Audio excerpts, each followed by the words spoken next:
All right, thank you for joining me. This is Christy Iwuchukwu's training for Women's Coaching Association.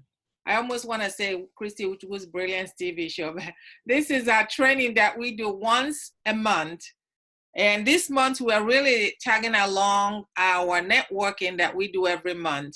We're going to do the networking and the training on the same day. And that's why we're doing it today. Normally, this training is the fourth Tuesday of every month. We have our training, and the second Tuesday of every month, we have our networking. But because of the holiday, we're going to do it just the networking and the training on the same day. And so who am I? My name is Christy Iwuchukwu, the founder of Women's Coaching Association. This is where we bring women together to collaborate, connect, and partner with each other. It's really about getting women to work in a non-competitive atmosphere. So I am so lucky today to have one of our guest speakers. You're gonna hear about our guest speakers later on. But first, I want to announce some of the training that we have. Our December training is going to be on the 11th of December. We're going to have the networking and the training December 11th. And our trainer for that training is Amber Griffin. She's the brand strategist. And some of you may know Amber. So she's going to be doing the training on December 11th. And then December 15, we have a virtual summit. And for some of you that are new and you don't know what a virtual summit is, when you get 25 minutes to speak, and at the end of 25 minutes, you get to do your offer at the end. Is 30 minutes altogether that is allotted to you. And if you are an official member, please go ahead now and register for the summit. You use your password and log in to your portal, and so that you can go ahead and register. And now remember that all the training are also in the portal for official members. All your trainings are recorded under recordings for your inside your portal. I also want to announce that I have a workshop coming on, and it's mastering your message, your delivery, and communicating and to your customers so that you can have a greater impact. That's what I'll be doing on the 17th of November. Actually, it's this coming Saturday. So if you have signed up to join me online, you'll be getting some recording online as well, or you can come in person. It's going to be here in Sacramento, California, November 17th. Again, it's mastering your message, delivery, and communication so that you have a greater impact. So on to today's training. I am so lucky to have our trainer today. Our trainer today, we're going to be talking about, are you a speaker, a trainer, author, or an entrepreneur, and you constantly shares content? Well, our trainer today is going to help us really navigate the challenges of whether or not how to safeguard our information in this global market. Our trainer today is attorney LaTonya Moore, and she's going to share answers to all these questions and more. She is an attorney, a well-known attorney that deals with intellectual property. And I don't want to steal her thunder because I can spend all day talking about LaTonya and what she does. She's also an international speaker as well. And please help me welcome LaTonya Moore. LaTonya, are you there? Yes, thank you so much, Christy. LaTonya, for those of us that don't know who you are, please tell us a little bit about who you are.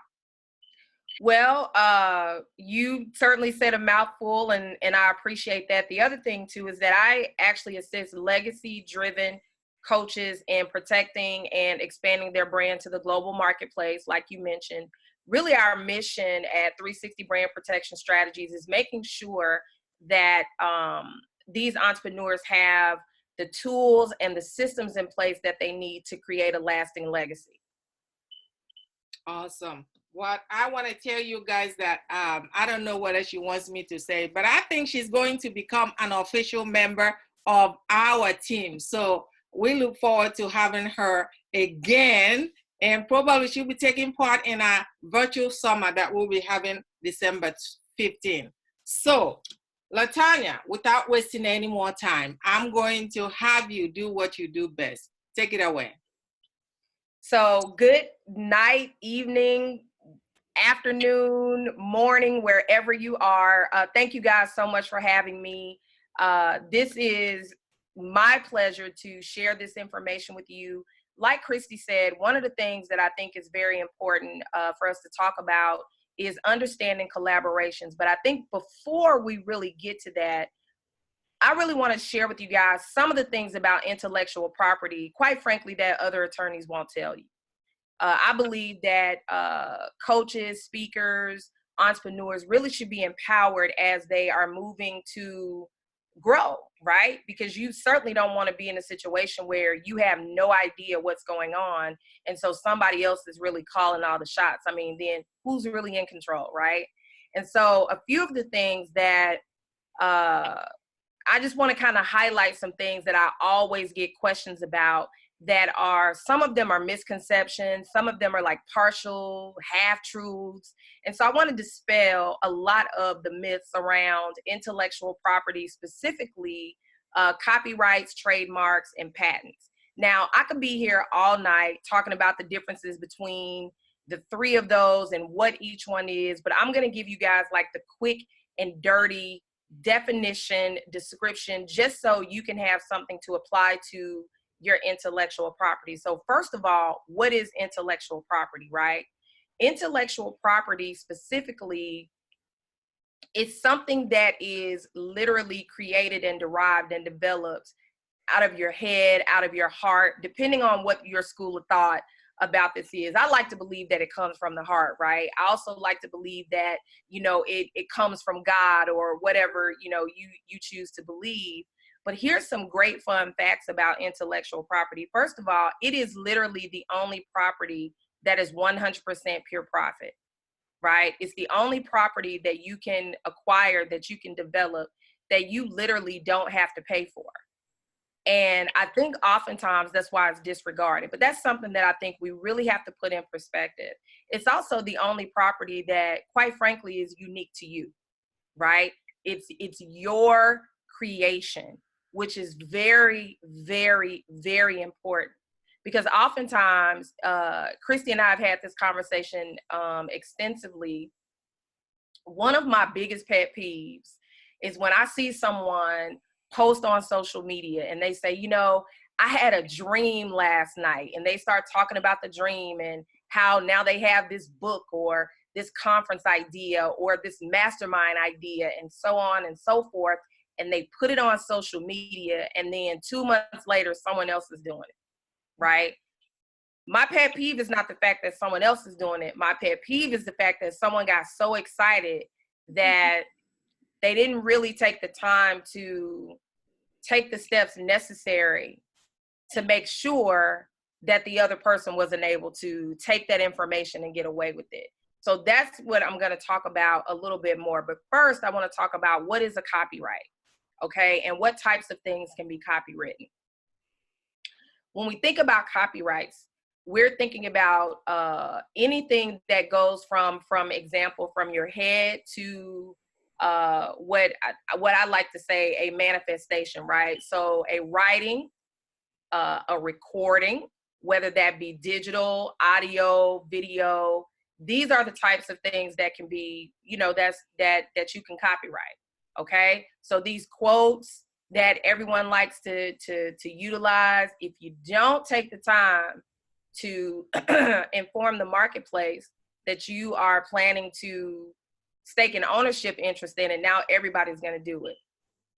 So I've had people say, well, what are those things? So I don't know how many of you had heard about, well, you guys hear about copyrights all the time. So one of the things I want to say about that is and this is a myth, it kind of like a half truth, but I'm gonna clear it up for you. A copyright is a right to ownership is actually created as soon as that thing leaves your head and it is manifested physically.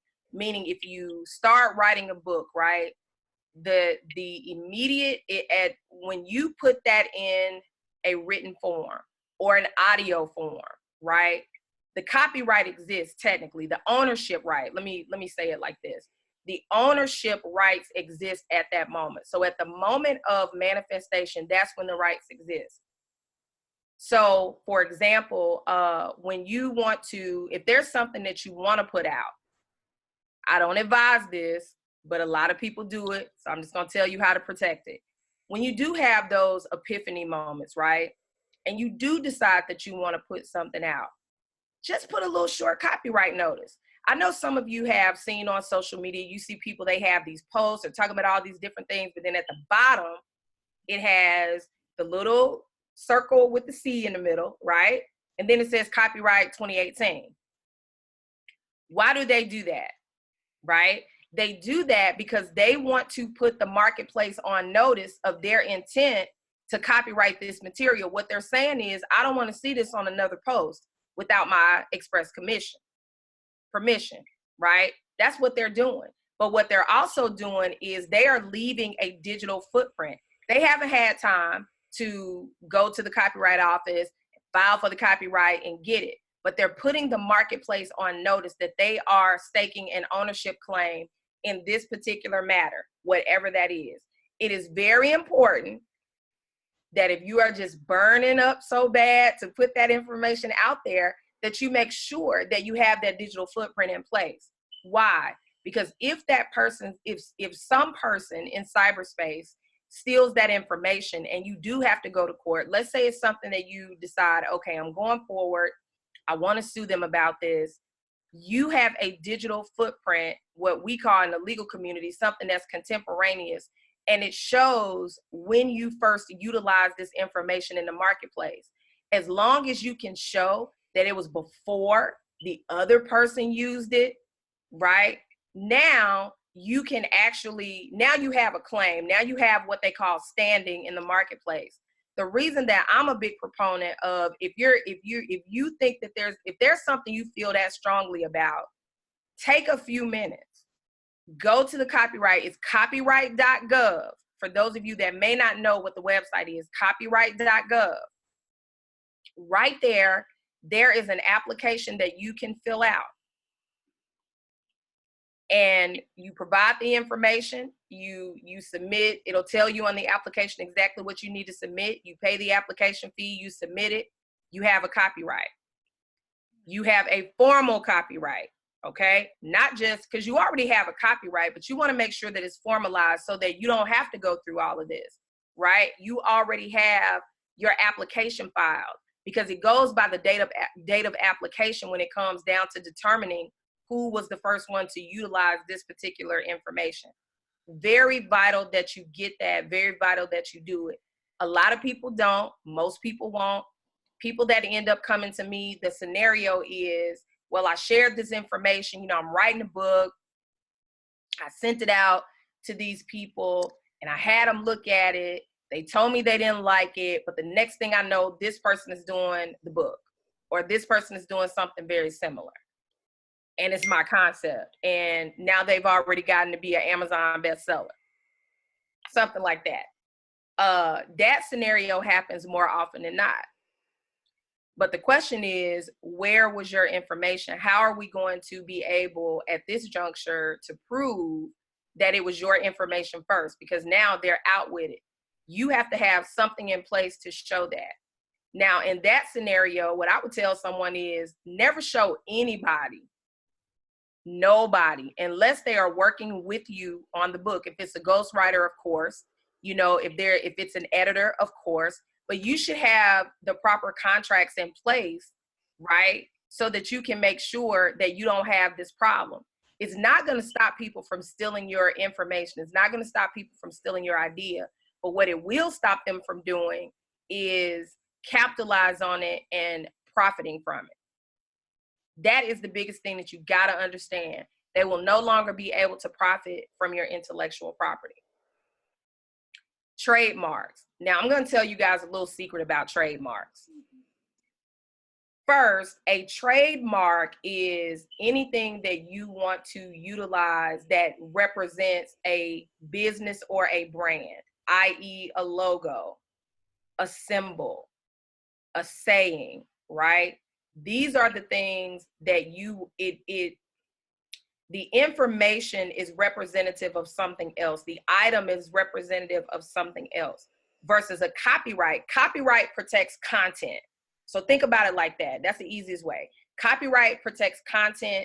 Trademark will protect things. Again, like your logo, like your tagline, things of that nature, right? If you have a saying that it may not be your business tagline, but it may be something that you're known for, that you don't want anybody else to use, because that's really what it is. You don't want anybody else to be able to use it. Maybe it's your moniker. For those of you that, like the people, for example, that I've worked with, the brands that I've developed, one of the things that I encourage them to do is to create a moniker, right? You got to have a moniker. Why? Because sometimes you only have a sentence. So you got to be able to have something. Well, you don't want somebody else to be able to use that same moniker, because then it's like, well, is it you or is it her? You know, who is it? The great way to make sure that that doesn't happen is the trademark. Now, let me tell you guys a secret. So if you're writing, you might want to write this down. When you see something that has a little bitty TM behind it, for those of you that are here on the video, have you guys seen that? Who's seen that? Nobody? Okay, everybody, good. Okay. Now, conversely, who's seen the symbols that has an R with a circle with an R on the inside? Have you guys seen that with the brands? Yes.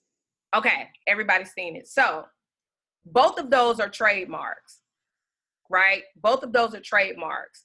When you see a TM, what that means is it is an unregistered trademark, right? An R inside of a circle is a registered trademark. And let me tell you why this is important.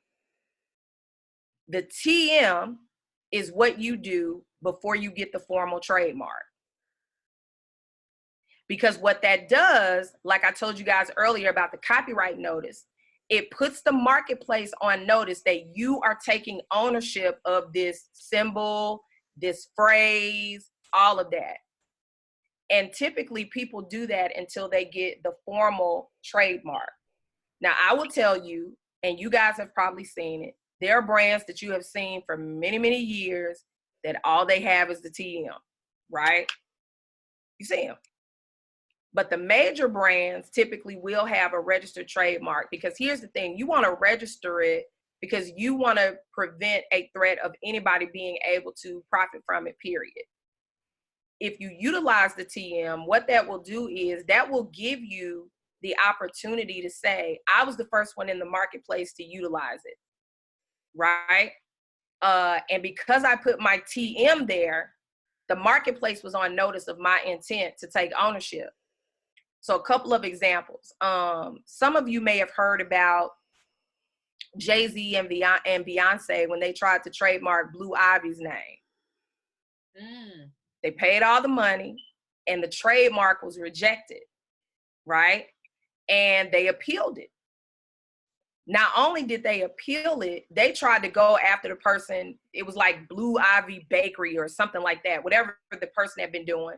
They had not registered the trademark, so they didn't have the circle with little R in it, but they had been operating under the TM. Guess who won the case? The bakery. Oh. You know why? Because they had been operating under the TM. They had placed they had put the marketplace on notice of their intent to take ownership. And guess what? It was well before Blue Ivy was even thought about, right? So they were able to demonstrate that they had already staked an ownership claim. Now, conversely, I'll tell you one other one that happened. Remember years ago, some of you may be old enough like me, but remember years ago when everybody was talking about WWJD, what would Jesus do? So you had bracelets, you had t-shirts, you had all of that. Do you guys know why you don't see that anymore? Anybody know? No. Okay, so I'll share really quickly. A few years ago, and you know how long ago this was, a few years ago, Tyler Perry bought the trademark. He went and trademarked it, and he got the trademark. You know why? Because if you think about it, you never saw that TM behind WWJD. You never saw it. Everybody used it. It was all over the place. They had t-shirts, everything, but they never, ever put the marketplace on notice that they were intending to assert an ownership interest in that. Now, it doesn't sound like much, but if you think about it, that's a big deal, because remember how big of a seller that was, right? Everybody was utilizing that. Everybody was capitalizing on it. But now that he has the trademark, only he can use it. So all of these people that were selling all of this merchandise, they can no longer sell the merchandise with that on it. So that's the power of the TM. But I'm gonna tell you what's even more powerful about the TM is that it's free. It's free. You guys should be excited. I know it's late, but you should be excited, right? It's free. It's free. Intellectual property is the only property that you do not have to pay for. If you want to buy a house, you got to pay for it first. If you want stock, you got to pay for it first, right? So you have to really think about the value of this. Now, both copyrights and trademarks have expiration dates, okay? So make sure that when you register them, you pay very close attention to the expiration dates, because if you allow a copyright or a trademark to expire, someone else can come in and purchase that trademark. Now they are the new owner and you won't be able to utilize it anymore. So it's very important, but you have to think about it. It's just like anything else that you would have to renew, right? Driver's license. When they expire, in order to be valid, you got to renew it. So that's another thing that people really don't talk about, is the fact that they do expire.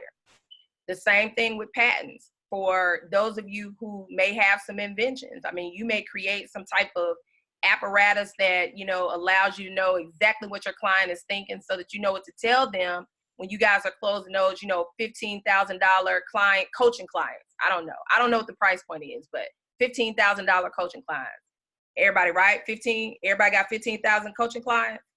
Speak it into existence. If you don't, raise your hand, Everybody, right? Yes. Okay. I'm telling you, you gotta see it. You gotta see it. If you believe somebody's gonna pay you 15 grand, they're gonna believe it.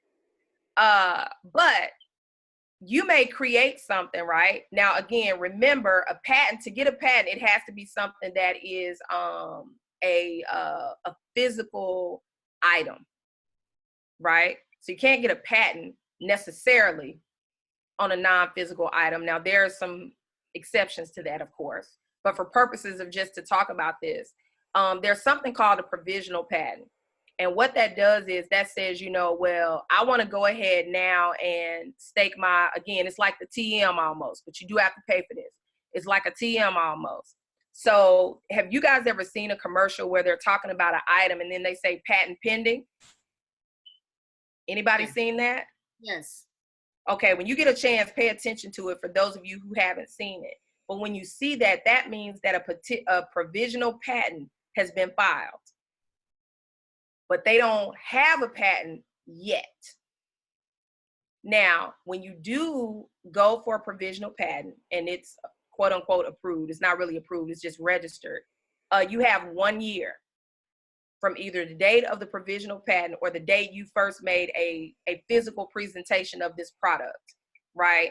Now, where this comes across my desk is where somebody's done some presentation, they had this thing, they went through all the process, and now they're like, okay, I presented this in XYZ, you know, I don't know, science fair, and now I want to get a patent on it. This was 3 years ago, and somebody's telling me I can't do it, right? Why is that important?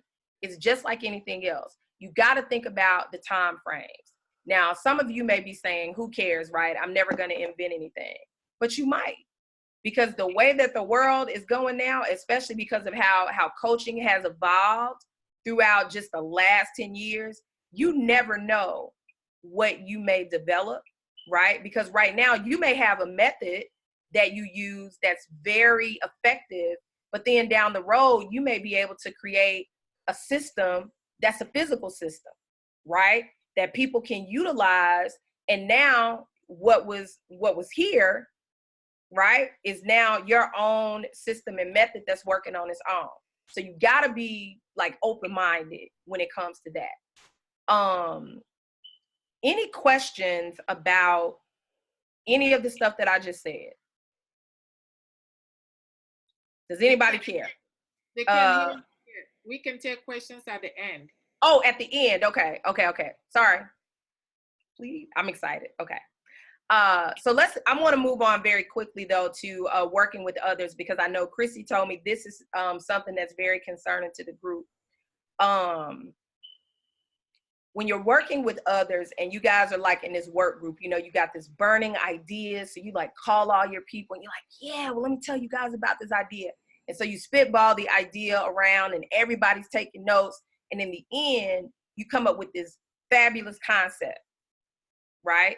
Now, remember, the inspiration came from you, but now you've brought in 4 other people to help you develop your idea. What essentially has happened is that you may have set up a situation where everybody that's a part of that conversation may have a claim to a portion of that concept. I'm not saying don't work with other people. I'm just saying you got to keep all of these things in mind as you're moving forward. Because when you're working with other people, you need to lay out up front, right? So like one of the things that I would suggest that you do is if you know that your intention is not to give up any ownership rights, you want to have these people sign a non-disclosure agreement. Number 1, that's always. Number 2, you don't want somebody that is going to come and try to do the same thing. So you want to have a non-compete agreement.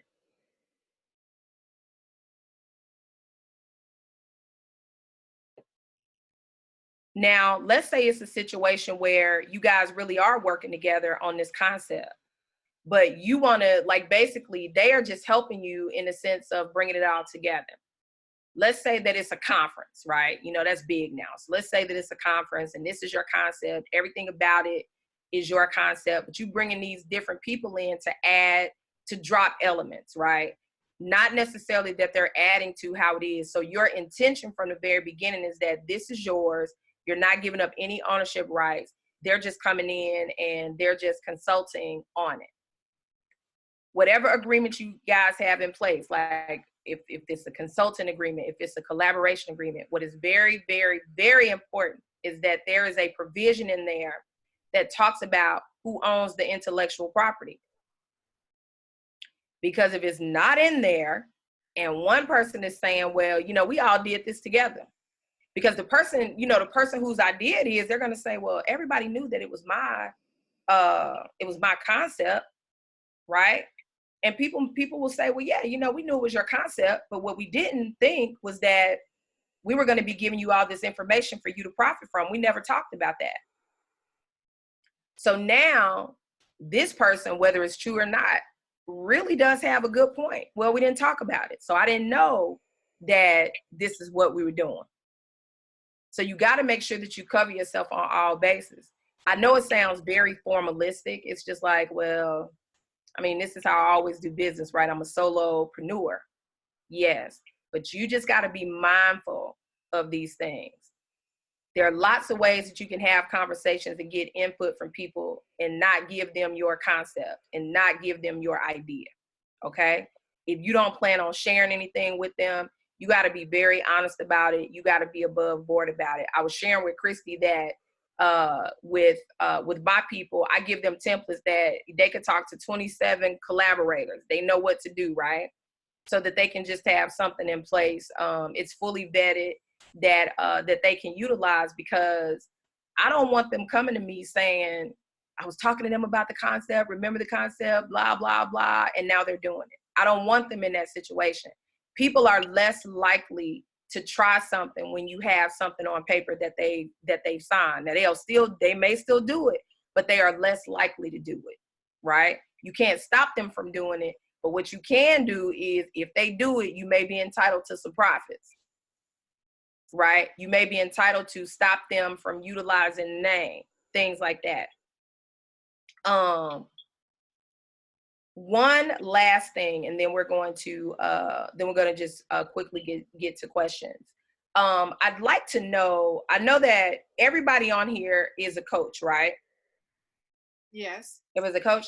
How many of you utilize formal coaching agreements in your practice? You can just raise your hand. Just one person? Okay. How many life coaches do I have?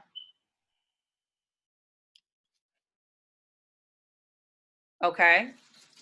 Everybody else is business coach, health and wellness. Are you, Cassandra, are you health and wellness? Health and wellness? Okay, I can't hear her. Okay. I'll tell you why I'm asking that, and then maybe once we get to the question, we can unmute everybody so we can talk a little bit more about it. Anybody that is a coach, at a minimum, you need to have some type of release. At a maximum, you need to have a formal coaching agreement. And in that coaching agreement, unless you are a licensed clinical therapist, you need to make sure, life coaches, you need to make sure that you have a clause in there that says you are not, right, a mental health therapist. Nothing is going to constitute any type of treatment, diagnoses, things like that, right? The other thing that you want to make sure that you have in there, again, is a release, and you also must have what's called an out clause, right? And what the out clause says is, if any of these things happen, I will immediately discontinue the coaching relationship, and this is what may happen. So, like, for example, the person comes in, they tell you that they want to kill themselves, right? Now, in your contract, you're going to tell them, if you haven't put it in there, that's going to discontinue the relationship. It's going to have to, because now you're dealing with somebody that is mentally unstable, and they may not be legally authorized to even contract with you at that point, right? To continue to understand the treatment. But you want to make sure that you also have a system in place, which means if that happens, right, you make sure you get to a safe way. If you got to go to the bathroom or whatever, you need to call 911 for an ambulance, right? You need to make sure that you seek attention for that person. Never just let them go. Just say, okay, I'm sorry. You know, you got to make sure that you get them in a safe environment, if that makes sense. So that's one of the things that I definitely want you guys to know. The other thing too is, you got to have some type of statement or code of ethics, right? It doesn't have to be, you know, anything formal, a big treatise or anything like that, but you want to have some type of, you know, code of ethics, statement of ethics, so that your clients are clear where the boundaries are, right? And make them sign it. They must be clear where the boundaries are, because if they're not, they're going to push those boundaries. It's very important as coaches that you do that. Business coaches, the thing, you got to have the exact same thing in place. The flip side to that is, you have to let them know, nothing I tell you is legal advice. I have that in my coaching agreement, right? Nothing constitutes tax advice. Even though I'm a lawyer, I'm qualified to give advice, but not in every state. Even though I do tax resolution when people have IRS problems, I'm not a tax preparer or any of that, but I do know enough about it, right? But at the end of the day, I just want to make sure I'm covered in case they misunderstand something, okay? So you got to make sure that you're covered. Let me, okay. I'm just looking at a couple of notes. Okay. So Regina, you have something for mental health. Excellent. So a consultant agreement, for example, it really depends. The biggest thing on a consulting agreement, if you are the one that is bringing in the consultant, right? If you are the person that's bringing in the consultant, you want to have all of the things that I talked about, non-compete. You want to have a confidentiality clause. So basically, all of these would be inside of the consulting agreement. You're going to have your non-compete clause. You're going to have your confidentiality clause. You're going to have something called a non-circumvent clause. And what that means is, I'm bringing you in to work on this project. You're not going to go around me and start working with Regina and cut me out the deal, right? That's what's called circumvention. So you want to make sure that you have those things in there. You also want to talk about intellectual property. If you bring them in and they're helping you, if they're developing something for you, and that's the gist of what they're doing or the extent of what they're doing, you want to make sure that you put in there that you are the rightful owner of whatever it is this thing is that they develop. Now, on the flip side, if you are the person that is the consultant, right, you have to think about all those things as well. Do you want a piece of the intellectual property, right? Now, you shouldn't be circumventing anybody, but I mean, it might be somebody you want to work with, right? So you have to think about, all of those things. The other thing too is that on both ends, you also have to be very clear that this person is an independent contractor. Okay? Which means that they're going to sign a W-9.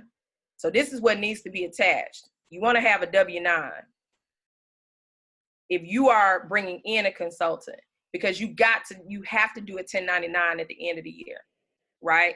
Keep that contract. Keep a copy of that contract. What I always tell people to do is always print out two so you both can have originals. So that way there's no question. This may seem a little bit overboard, but I always tell people do signatures in blue ink, because if there's a copy made, you'll know it. Because now copies are so clear, they look like actual handwriting. I know it sounds crazy, but trust me when I tell you, it's always a big problem. The biggest challenges with consulting agreements, and again, where people end up in my office, is the scope of work, right? The consultant believes, well, I'm supposed to do this, and then the person contracting for the services says, well, no, I told you to do B, right? That's one scenario. The other scenario is we agree on something, you know what I'm supposed to be doing, and this is what I agreed to do, but now you want to add these other services, right? A couple of ways that you can deal with that. You could just say, that's outside of the scope. Now we can renegotiate this contract, or we can sign a new contract, or I'm not doing it, right?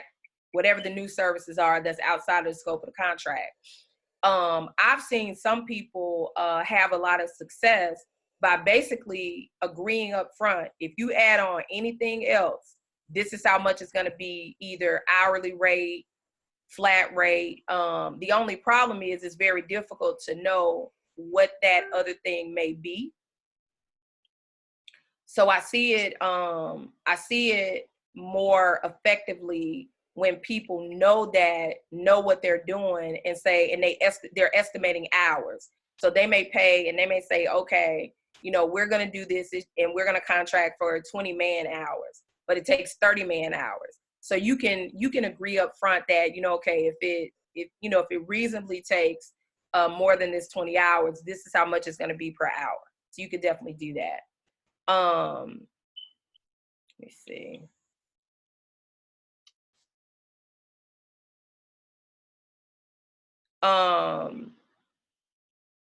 So one question is about bringing in a consultant and getting a percentage of the fee, and a recommendation as far as getting the total amount and pay the consultant. That really depends. So let me just kind of tell you how I have it set up a couple of different ways when I work with other people.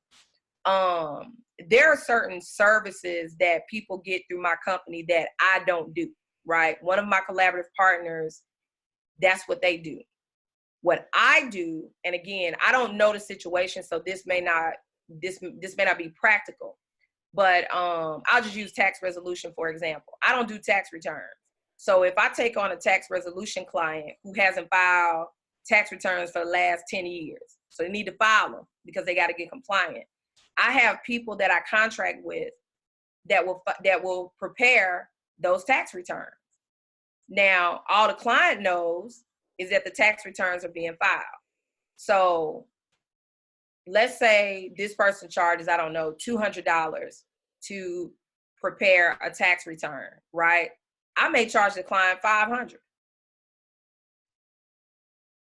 And so the agreement that we have written out is that, because I have a standard fee that the client already knows up front. If we have to do tax returns, this is how much it is. Now, if that person charges less than that, that's kind of on them, right? What I tend to do in my business is that I pay you what you say you want, right? I pay you your fee, and then if it's more, it's just more, but it's not going to be less, right? I'm just going to find somebody else to do it, depending on the situation. If it's a situation where you're bringing on a consultant to get a deal, that's a little bit different. And you can take a percentage in that scenario. It is very tricky to do that, because then now you're connecting your consultant with your resource. So I don't really know enough about the situation. That's probably something we could maybe discuss offline. But my recommendation is that if someone is a consultant or a service provider under a contract that you have, you need to just pay them directly. And before you even talk to the client and get the money from the client, you want to have that. I'll give you another example. I have a life coach that works with me. I deal with a lot of people that have problems, right? And so when I feel like, okay, this is really like, I can't do anything with this. I'm not a life coach. I'm not gifted in that area. I will recommend that they go see this person. Now, they don't have to go see that person, but they're not coming back until they see somebody, right? And talk to somebody. Okay. Now I know what he charged, so I can tell them, if you decide to, get these services through us, this is how much it's going to be. And so we just literally do everything. They invoice us, we pay them. That's how that works. Oh, I see.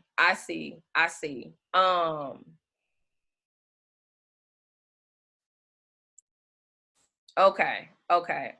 Now I understand. So in that scenario, you may have a number of different payment arrangements, right? One of them could be like, if they're getting sponsorships, you want a percentage. Right? Like, that's what you want. If they're getting sponsorships, you want a percentage. If it's something else like appearance fees and things like that, then that's something you can definitely have on a flat rate. But I would say in that scenario, you have to think about all the potential income sources. And if you want a percentage, then you get a percentage. But it doesn't have to be just one. It doesn't have to be just one thing. Okay, Christy, does which person get a W-9? The person that you are paying, does that person get W-9? Or so you contracted with this person because you know how much they charge and you refer a client to them, do you pay that person W-9? I mean, do you give the person W-9 because you made a payment to that person or not? No. Okay. No, I don't get a W-9 from that person because they're giving me an invoice. Remember, when we talk about a W-9, this is somebody that's working with you on a project. Okay. Gotcha. Right? They're an independent contractor for a project. A just referral, that's just a referral. Right? So what happens is when they invoice me and I pay them, it's like any other consultant. Right? It's like the CPAs that work with us. It's like everybody that you know that work with us. So that's how we do that. Okay. Well, the CPAs are a little bit different, but I think for those purposes, everybody can unmute. Like you don't have to they don't have to answer they don't have to get in the chat, do they? Since we're in question mode. I think everybody is let's see. Let me go ahead and unmute people now so that I don't know if they have questions. I didn't want it to be where if they wanted to engage, we would have to try to type it. But sometimes when people come in late, they may disrupt, and some people are driving. Oh, okay. Because they're driving, it may disrupt what we're doing. That's why I do it that way. Oh, okay. Okay. Don't mind me. All right. I'm taking control where I shouldn't be. That's okay. That's okay. So, but theoretically, anybody that you have an independent contractor relationship with should get a W-9, right? Because these are people that you're going to 1099 at the end of the year. I don't 1099 my life coach because it's kind of few and far between. I don't have a lot of clients because see what happens is once they go and talk to him, then they come back and work with me. You see what I'm saying? Once they're done. See, I just need to know that they are getting some help with a therapist. After that, I'm not, like for the life coach, for example, I'm not collecting his money. Now, the tax preparers we do because it's one continuous process. And it's just not good business to start, you know, sending people here, sending people there. But the life coach, for example, that's a little bit different because they're working on a separate and distinct area of their life that has nothing to do with their brand protection strategies.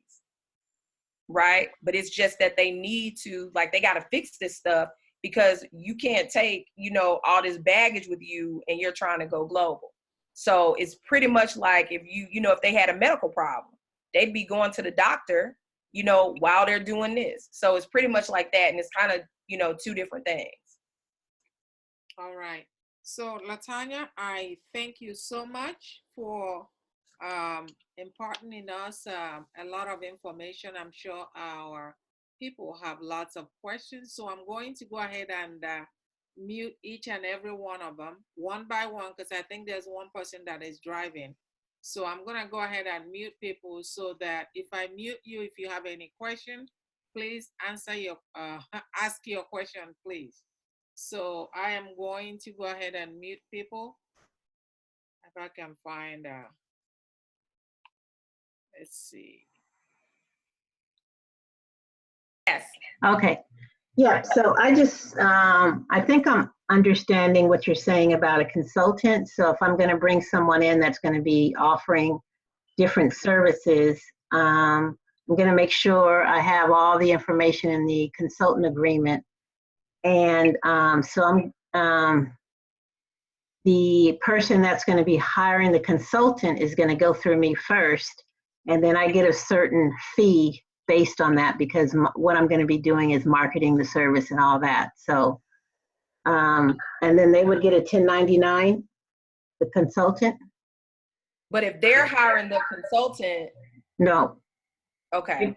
Our company would be hiring the consultant. Okay, so you're bringing on a consultant that will be an independent contractor and provide certain services to your client. Yes. In that case, yes, you will have an independent contractor consulting agreement. Okay. And that individual should sign a W-9, yes. W-9, okay. All right, thank you. You're welcome. Any other question? Go ahead, Regina. Yeah. I have two questions. For the trademark, I put TM on my forms and everything I do, my e-books, the two that I have. I'm not sure about the trademarking process though. I didn't know it was free. I thought, is there a difference between? Okay. I'm sorry. Go ahead. You were getting ready to ask. Is there a difference between the trademark and the provisional? I'm getting the patents and the trademarks confused because I know the TM is one thing for the trademark, and you were saying earlier that it was free. Am I getting that correct? That it was free for the trademarks? Okay. Yes and no. When you use the TM, right?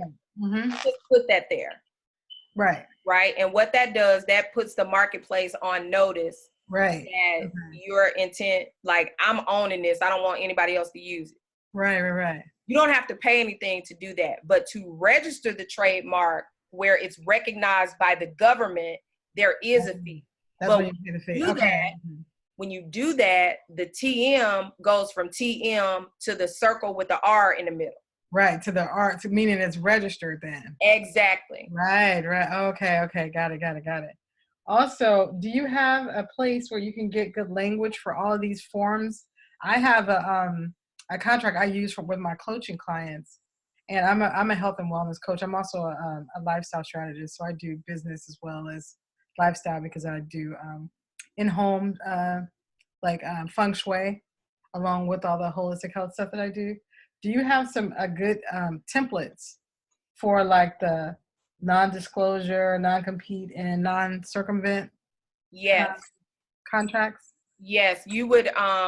You can get with me after this, and I can give you all the information about those. Okay. Can you put your information on the chat, please? Yes. Contact information.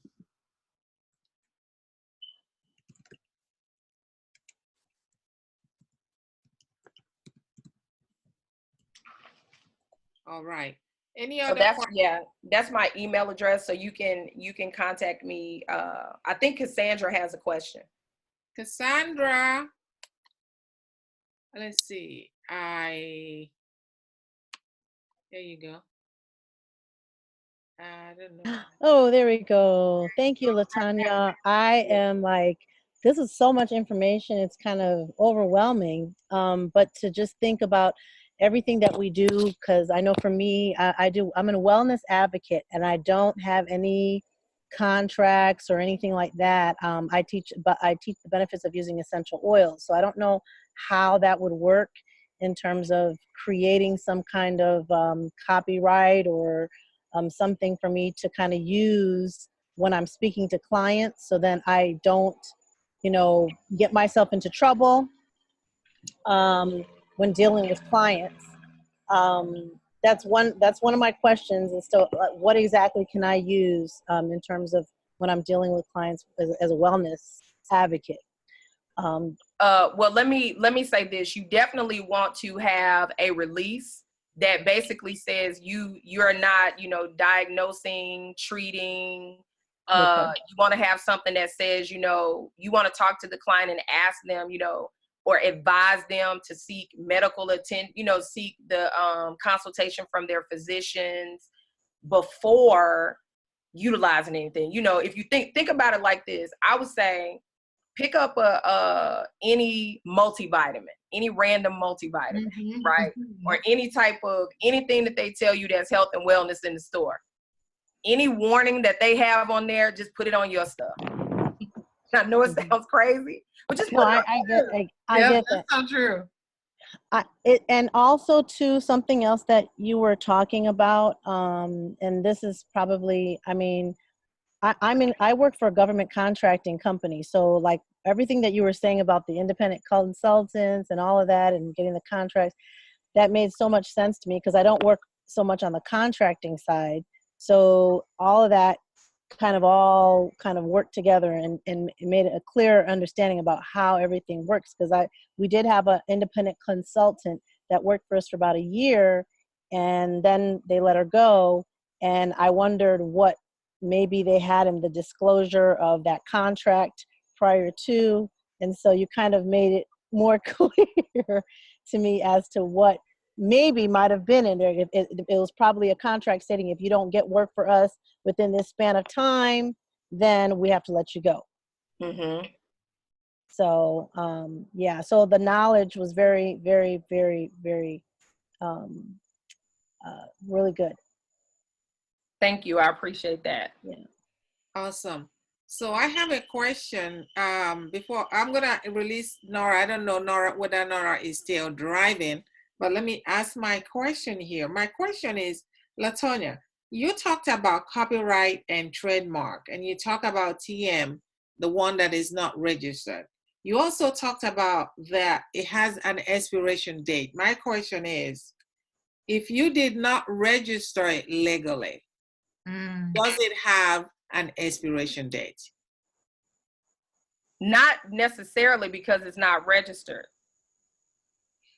Okay. Right. Okay. But it also doesn't technically have a legal start date, which means that you better make sure that you have some concrete contemporaneous information when you first started using it.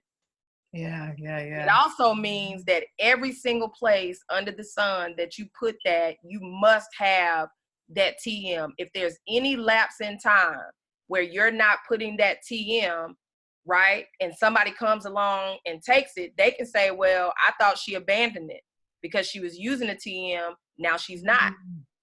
See, all of those are pitfalls. We didn't really have time to go deep because I wanted to kind of do a overview today. But all of those are pitfalls for not registering. Okay. So then my next question is, I'm still on the same line. So if you happen to have a tagline, for example, I have a tagline that I always use where I say, your fingerprint is by design, not by choice. The world is waiting for you to rock your brilliance. And that's what I always use. So what is that considered a trademark or not? Or Yes. I'm not. Okay. So that would be a trademark. Well, where would the trademark on it be going? Is it at the end of the first one? Or because I'm not quite sure how it is. And I have two sentences. One is, your fingerprint is not by design.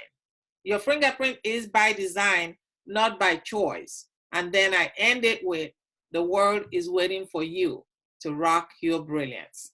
So where will the trademark go there? Is it at the end of the first sentence or is it the second, or how does that work? Are you using it all together all the time, or do you break it up? I use it all the time together. Then it goes at the end. I would say though, that is very long. Okay. That is very, very long. And if there is any portion of that you want to use on its own, you got to be very careful. Like if somebody wanted to take Rock Your Brilliance, because you got the whole thing, right? So they're going to say, well, no, she uses the whole thing. She says all this other stuff. She doesn't just say, Rock Your Brilliance, right? Because the thing is, if you use it in any other manner, that leaves room for people to say, well, she wasn't doing this, she was doing that. That's the danger that you run into when you have really long taglines. If you pay attention, to some of the other brands, taglines are usually very short. Okay. I'm not telling you not to use it all together. I'm just saying, just be very careful as you do that. Can you then do the trademark on just the very first one? You can. Okay. You can do trademark to trademark, okay. But honestly, if you're going to do all of that, you need to get a formal trademark just to be sure. Like the TM was invented or accepted really to be like a placeholder. It wasn't really meant to be permanent, but a lot of people are like, I'm not registering this. Nobody else is going to want to use it. But usually that's like your name. Those are things that clearly nobody else may want to use, right? Which is why, though, a lot of celebrities do trademark their name because they don't want anybody else to go and use it. Yep. So what I'm saying is that's the thing that you have to really be mindful of. When you have great concepts, sometimes you have to think, well, I may want to just go ahead and pay the money and do this. Okay. And then my last question is, I also have on my brand, Rock Your Brilliance. Just the brand itself is Rock Your Brilliance. But no one has put a TM on it or registered ever, even though I see somebody you still using it. So if I put a TM on it right now, if somebody else has used it before me, do they have a better right, a legal right than me, but they never did anything with it? Does that make sense? Okay, one more time. And so I'm using the brand Rock Your Brilliance. Now I've seen other people use it, but there's no trademark on it ever.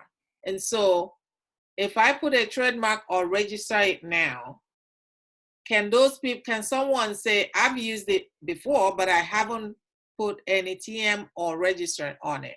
Would they have a better right than me? They haven't done anything with it, but I register it.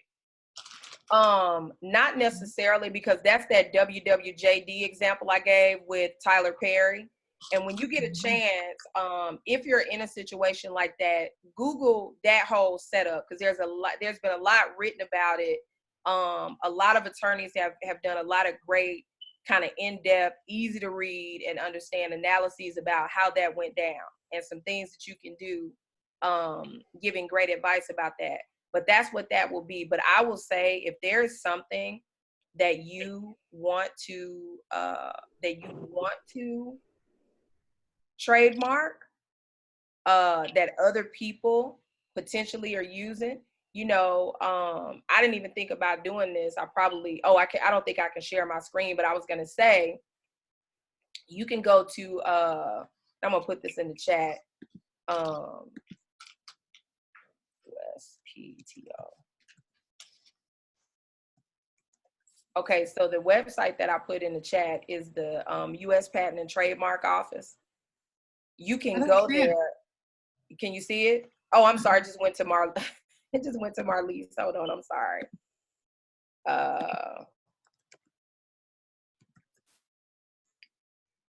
Yeah, okay. So that's the website to the U.S. Patent and Trademark Office. And there is a link there. I think it says like search trademarks or something like that, where you can put in what you want to use. Yeah. And it will show if it's registered. Now, you want to make sure that it is a live trademark and not a dead trademark. Let me see if I can pull it up real quick, if you got a second. A live one. No, because if it's a live trademark, then you're not going to be able to get it because somebody else has it. So how do we know? It will say live on it?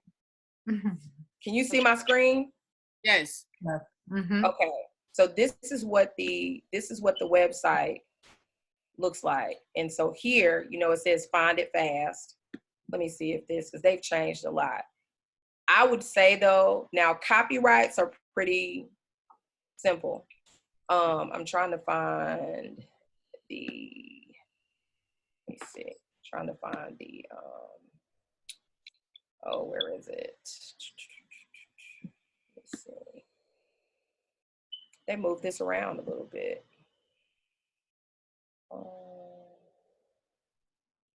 Okay, so you'd click trademarks right here, searching trademarks. Mm-hmm. Okay, and then no thanks. Okay, so let's search the database.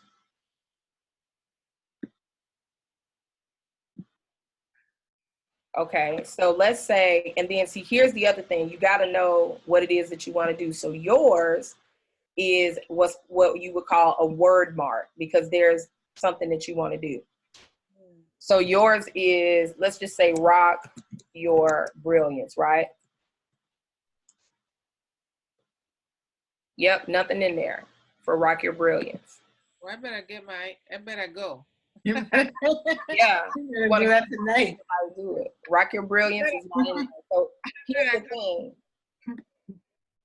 Okay, so when you look at the search term, if you're searching something, you want to make sure that it says combined word mark, because that's what you wanted. But for somebody that has a logo, right, yours is going to be different because you're not going to click that one. You're going to click the other. You're going to click a different one. Right? Word and design mark. So what that is when you have words along with a picture.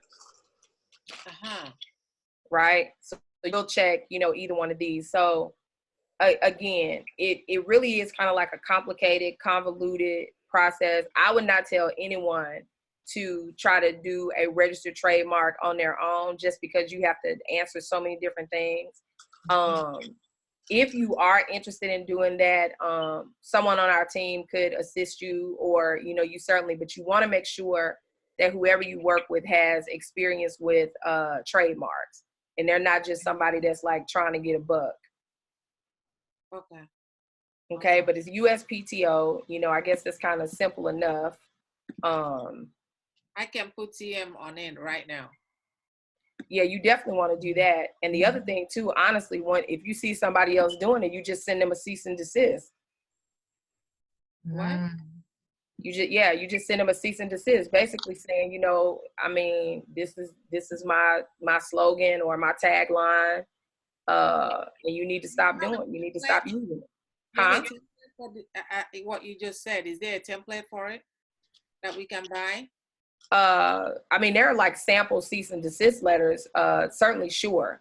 Let me write that down. I didn't think about that one. I probably should have.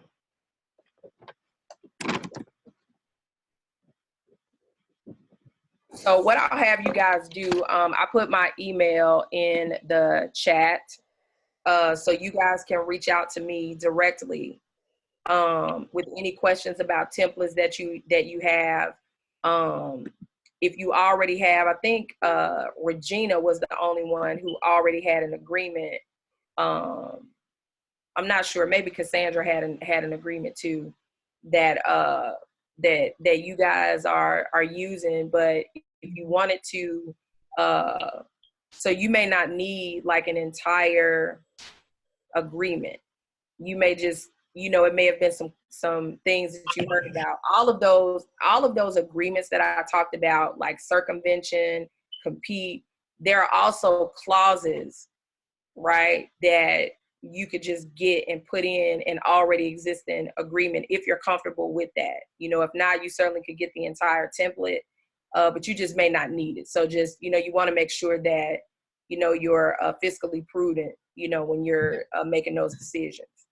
And see, I need those because I'm going to be doing more work speaking and collaborating on projects with people. And my particular coaching agreement, it states around just working with this person, what are they working on over the time, how we work together, and then signing the disclosure saying, I'm not a doctor, and if and under the circumstances that be needed, we would cease having sessions immediately. And they would be, and I would refer them to, mental health treatment and all of that. So it kind of outlines all of that part of it. And then, the refund policy and all of that is for my one-on-one work with a client. But now moving into this realm of, I'm going to be working with some people actually next week around a project designing this particular series of classes. So that's when it's like, okay, this was so, fortress right now because I need to have all these and have that language in these contracts. So yeah, absolutely. And you definitely want to, if you haven't already, you want to have that conversation with your collaborative partners, especially the intellectual property and how's the money going to flow, right? Yep. You got to have that conversation in terms of costs for copyrights and trademarks. A copyright could run anywhere from $250 to $300, and I think the filing fee is like $35 or $65 for the copyright. And so and that's encompassed in the $300. Oh, okay. I didn't remember what it was. Yeah, so it's included. So that's what I was saying. Some people charge a little bit less. Some people charge a little bit more. Trademarks vary because remember, like I said, you could have one that's just a word mark. You could have one that's a word and design, which is like the logo, then words. That one's going to be a little bit more expensive.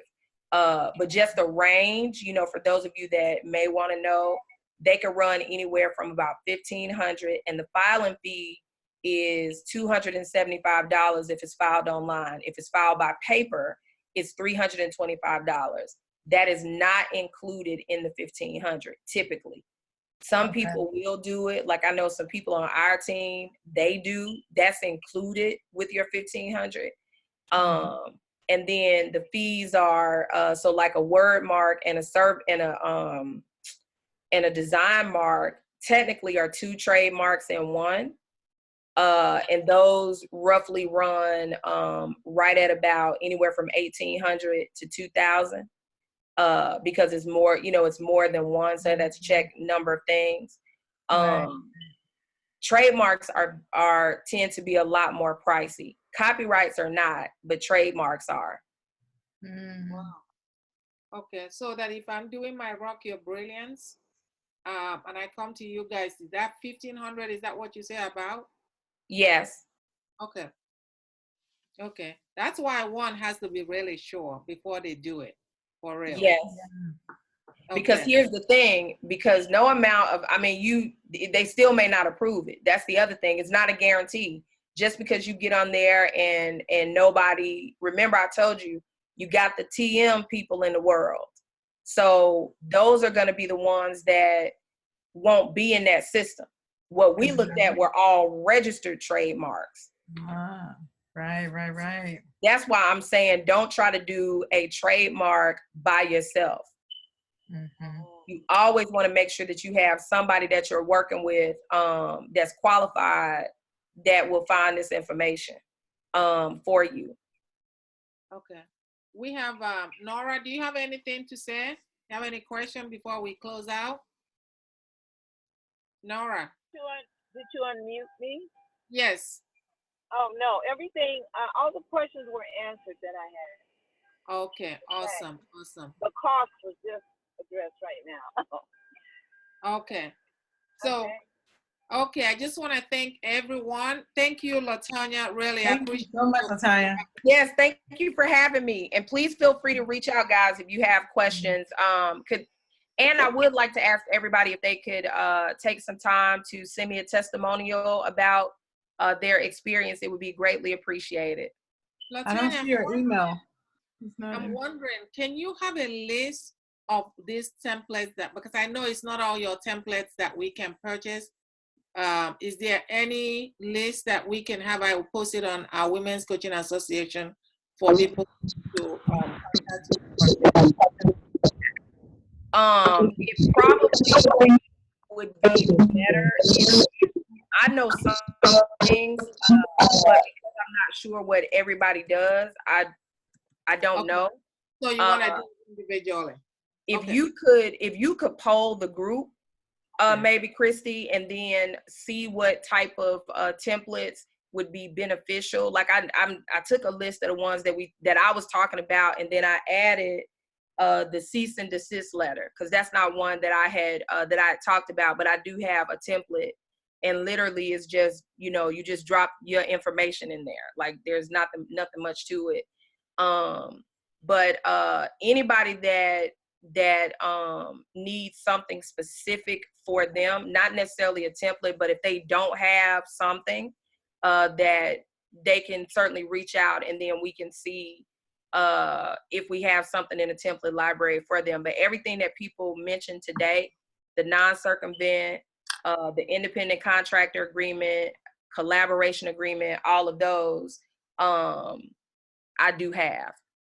So once I don't know what's easier. Should I send you that, then you send me the whole list back, or should you just poll the group, and then I can add things from my list that may not be on yours, and that way you'll have a full list. Okay, I'll go ahead and poll the group and see what everybody needs, and then I'll shoot it. How is that? Okay, excellent. Thank you very much. Okay, so do you have any last word to say before on contact and what you have in the works going on before? Oh wow, let me look at my sheet. It's not a long one. I have a couple of things. I do have something called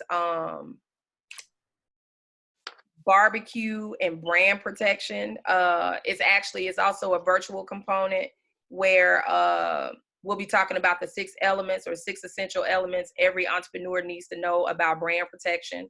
We'll go in depth with some of the things that we talked about today, the intellectual property, the specific type of contracts that coaches, speakers, trainers, and then other things that they need to think about, especially for trainers. We talk about licensing content and things like that. So that's going to be included. It's a virtual event. It's $25. That's going to be on December 15th, early in the day. I think it's at like 1 o'clock Central Time. So I think that's, Christy, I think that's 11 o'clock where you are. Would that be a recording? Yes. You get the recording for that? There will be a recording, but you still have to register. So like if you register and you don't, and you don't attend, we'll have it posted where you can go and look at it. Can you put the link on do you have a link for that? If you put it on the chat, please. I do. Hold on, let me find the link. Post it for my group. Because actually what happened, I was doing it. I have a private meetup group. Christy, let me do this. Let me send it to me later then, and I will go ahead. Okay. So I'm making myself a note.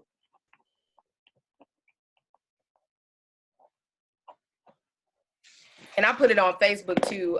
There are only so many slots available, even though we're doing virtual, because it's going to be an interactive, even with the people online, it is going to be interactive. Of course, if you watch the replay, you'll just get to see what everybody else does. That's one. The other thing that I'm doing 2 things. One is we are getting ready to launch a brand protection accelerator. It's a 7-week acceleration program. Well, I'm saying 7 weeks. It's actually a 6-month